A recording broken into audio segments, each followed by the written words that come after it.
Well, with fuel prices rising sharply since the war in the Middle East began, Conservative Party leader Pierre Poilievre says Canadians need a break. He's now calling for the elimination of the gas tax until next year. The CBC's Janice McGregor is following this story for us from Ottawa. Okay, so Janice, we just heard from the opposition leader this morning. What is he proposing?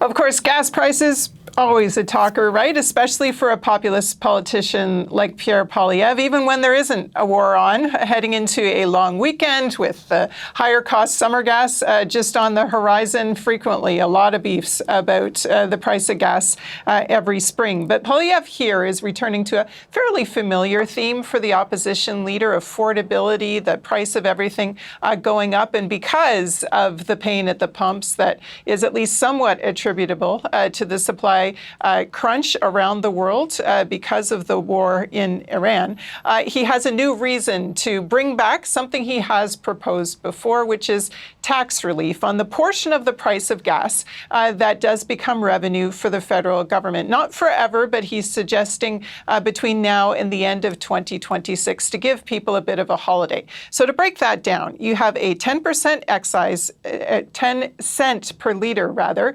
excise tax. On top of that, you have a 5% GST charge. And then there is also, by Poilievre's telling, another thing driving up the cost of gas right now, and that is the cost of clean fuel regulations. This is something Conservatives cite a figure that comes from the Parliamentary Budget Officer. They believe it adds another 7 cents a litre onto the price of gas. This is different, not the same thing as the consumer carbon tax, which the Carney government removed from the price at the pumps last year. It was always kind of separate, notwithstanding the fact that the Conservatives would sometimes lump all this together. But the clean fuel regulations remain, and Poilievre saying he would get rid of that permanently, should he have the opportunity to in government. He was putting up signs today comparing the cost of gas in Canada to the U.S., saying that Canadians pay about 20% more, attributing most of that to these taxes, which become revenue for federal coffers. He was saying that in the wake of the war in Iran, other countries have chosen to cut their gasoline taxes, although I'll note that he did cite a number of jurisdictions where the price people pay at the pumps is way more than Canadians have ever paid and pay now, owing in part to the fact that Canada is blessed with its own oil resources. Cheaper gas would have to come at a price. How would the Conservative leader pay for that? He was asked to show his math and explain where he would find the money in the government's books if he was in power. I like to describe it as a savings. It's $5.25 billion in savings for Canadians. Now, I've already identified some areas that I think we can use to pay for it. Let's get rid of the $90 billion Alto project.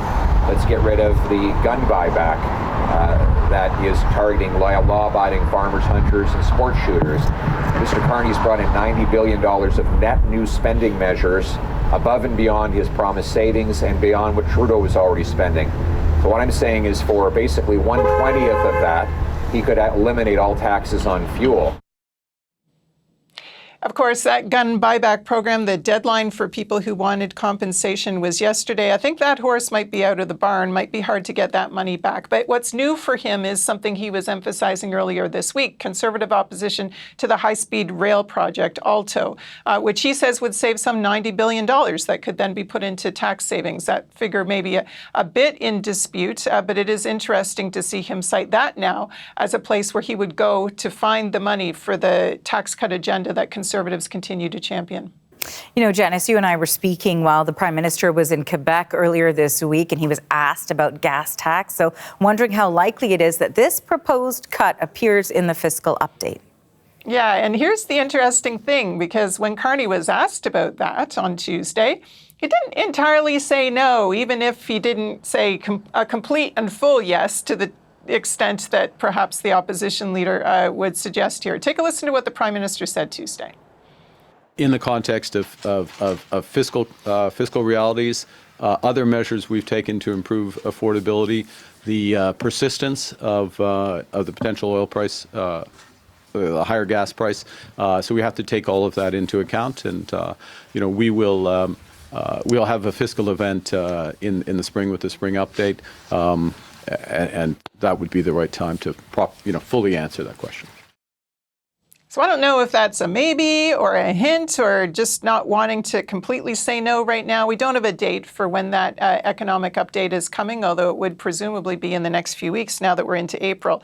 A final note, though, just on the idea of cutting the GST on gas, because, of course, we've cut the GST recently on other things for affordability measures, like sort of new housing, for example. There is a study out today from the C.D. Howe Institute that's looking at the huge cost of things coming down the pipe at the government, including their commitment to spend 5% of GDP on defense going forward. One of the suggestions from that report is actually to raise the GST, not to be lowering it and cutting it for all these different things because of sort of perceived affordability challenges.